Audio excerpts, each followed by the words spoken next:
Con mucho gusto, esta mañana también le doy los buenos días, la bienvenida al periodista, al escritor, al activista político, Quinto Lucas. Quinto, buen día, bienvenido. Buen día, Alberto, un abrazo grande para vos y un saludo también fraterno para todos los amigos y amigas que están escuchando. Muchas gracias. Esta mañana queríamos, decíamos informalmente, hay pocos problemas en la izquierda y en los vientos y la derecha envalentonada y qué sé yo, faltaban pocas cosas y el proceso de paz en Colombia, que venía hackeado, cuestionado por la derecha, la cantidad de gente asesinada, activistas sociales, exguerrilleros, termina en un anuncio de retomar la guerrilla. ¿Qué está pasando, Quinto? ¿Y qué va a pasar con Venezuela con esto ahora? Claro, es una situación bien compleja dentro de Colombia, pero que tiene justamente una repercusión muy importante a nivel geopolítico y con vías a Venezuela. Pero bueno, primero creo que hay que hacer un poco de antecedentes en el sentido de lo que ha venido pasando en Colombia, ¿no? En Colombia, lamentablemente, el gobierno de Duque no ha ido cumpliendo los acuerdos, pero más allá del no cumplimiento de los acuerdos, el grave problema es justamente lo que vos mencionabas, los asesinatos de líderes sociales y de guerrilleros, de militantes guerrilleros que se habían desmovilizado. Ya llevan como 150 muertos. Yo creo que eso llevó a un sector de la guerrilla a decidir tomar nuevamente las armas, porque ellos tienen un antecedente que fue muy nefasto, que fue el antecedente de la Unión Patriótica, cuando la FARC llegaron a un acuerdo con el gobierno ya hace muchos años. La Unión Patriótica participó en elecciones, llegó a tener un candidato presidencial que tuvo inclusive chances de hasta de por lo menos pelear la segunda vuelta. Sí, señor. Y le mataron el candidato presidencial y le mataron 5.000 concejales, alcaldes, diputados. Entonces yo creo que hubo un temor en ese sentido. Y de alguna forma, entre ir presos o entre ser asesinados, decidieron ir nuevamente al monte. Eso es un hecho que creo que ha sido así. Ahora lo que tenemos que valorar, ¿qué sentido político tiene eso? ¿Hasta qué punto volver a la guerrilla o volver al monte, digamos, en un momento como este sirve a las fuerzas políticas de izquierda y progresistas en una situación tan difícil como la que enfrenta América Latina y la que enfrenta Venezuela, porque todos los dardos van siempre hacia Venezuela? Y ese es uno de los graves problemas, porque si bien se le complica la situación interna a Colombia, que es uno de los países que está más activamente contra Venezuela, porque va a tener que vigilar, digamos, mucho más la situación interna, se puede generar en una nueva guerra civil, aunque nunca terminó totalmente la guerra civil, pero también se utiliza esto como excusa para atacar a Venezuela. Entonces es un doble punto que tenemos que tenerlo en cuenta, pero la realidad es que Colombia internamente se va transformando y se va a volver a transformar en un polvorín, por la situación histórica de Colombia y por la realidad de lo que es la situación rural de Colombia. La situación rural de Colombia no mejoró en un año o en el tiempo que ya tiene la paz, o que tiene, digamos, este proceso de paz, porque de paz todavía no había. Entonces, es muy complejo para la región, es complejo para Ecuador, por ejemplo, que siempre ha tratado de no involucrarse en el conflicto colombiano, y sin embargo este gobierno, el actual gobierno de Moreno, ya está tratando de involucrarse, ya está vinculado con Estados Unidos, con acciones en la frontera. Son esas cosas que, bueno, finalmente puede ser muy contraproducente. Finalmente la guerra, lo que sabemos es que no lleva a ningún lado. El problema es que quiénes quieren la guerra, ¿no? Y hay gente que se beneficia de la misma. Yo te confieso, cuando vi la imagen de quien estuvo durante 2 años, fueron las tratativas de paz en la 4 total. 4 años.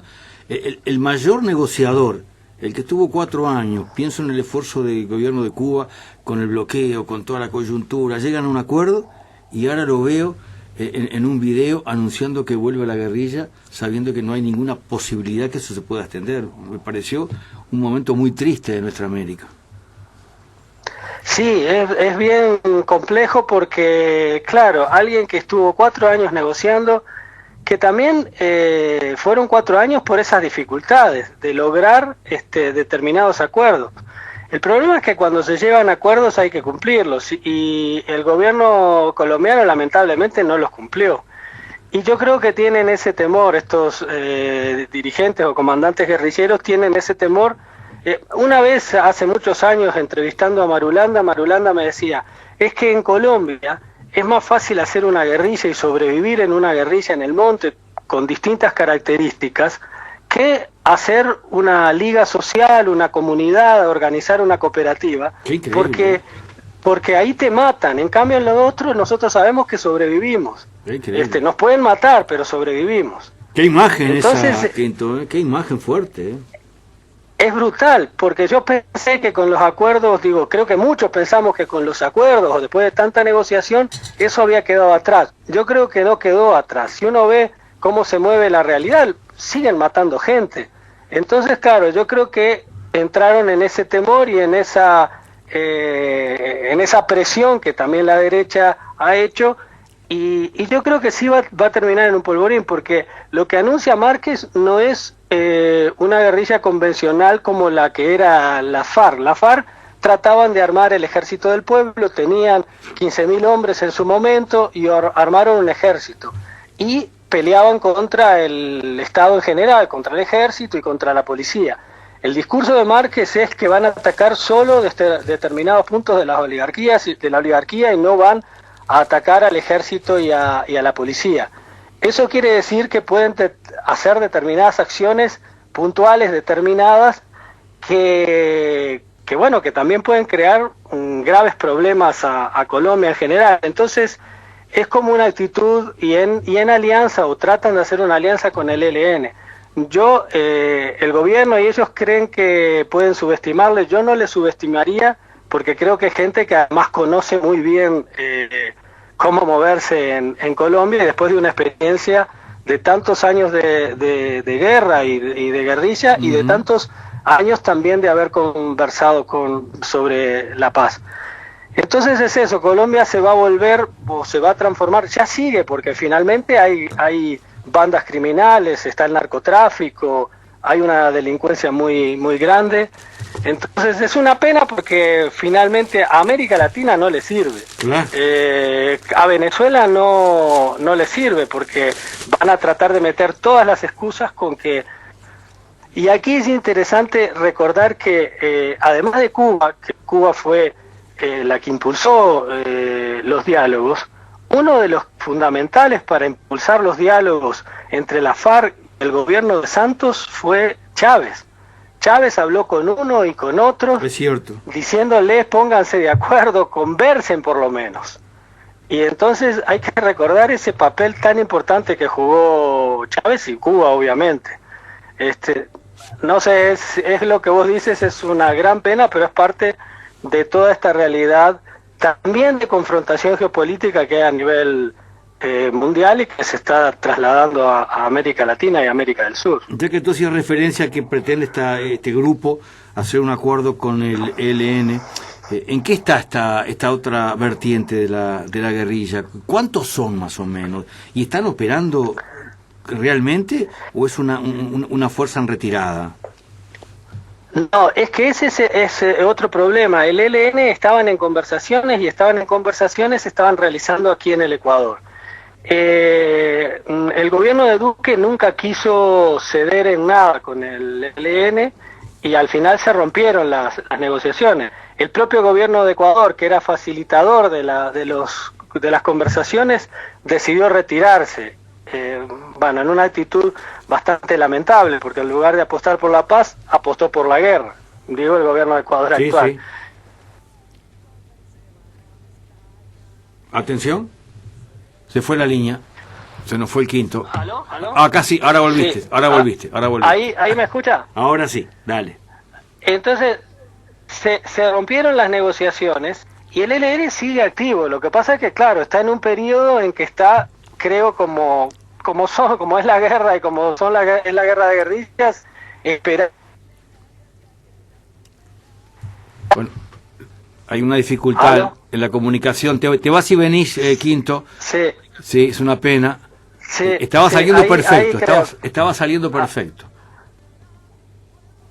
Sí, ¿aló? Adelante, adelante. Ahí creo que se escucha. Ahora sí. Entonces, decía que el ELN está como esperando, pero está activo, está operativo. Creo que está esperando cómo se desarrollan los hechos y también en una alianza con este otro sector pueden ser una guerrilla bastante poderosa. No van a ganar ninguna guerra, pero pueden ser una guerrilla poderosa en lo que es el ámbito colombiano, porque ellos no entregaron armas, no entregaron lugares, entonces siguen posicionados. No tenía la fuerza que tenía las FARC, pero es una guerrilla muy importante, la del ELN. Además, tiene sí una llegada social en sectores de la iglesia. Hay que recordar que el ELN viene de la fundación de Camilo Torres, de muchos curas que fueron vinculados con la guerrilla del ELN, una guerrilla mucho más del estilo guevarista. También tienen su llegada social.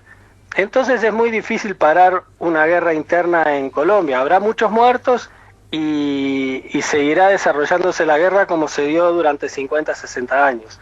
Es lamentable y es triste, pero es así. ¿Y cómo debe entenderse, Quinto Lucas, esta acción militar que ha sido tan promocionada, tan difundida y se ha vanagloriado tanto el gobierno de Colombia, de los 9 guerrilleros de esta otra fracción que fueron ultimados? Bueno, hay que recordar de que cuando se hacen los acuerdos y cuando ya se desmoviliza las FARC, hay varios grupos que optan por seguir activos. No políticamente, algunos podrían tener alguna visión política, pero no políticamente, sino como una disidencia de grupos que se mantienen en determinados lugares, que algunos que se vinculan al narcotráfico como para la propia sobrevivencia y de alguna forma ya están acostumbrados a moverse como mini ejércitos.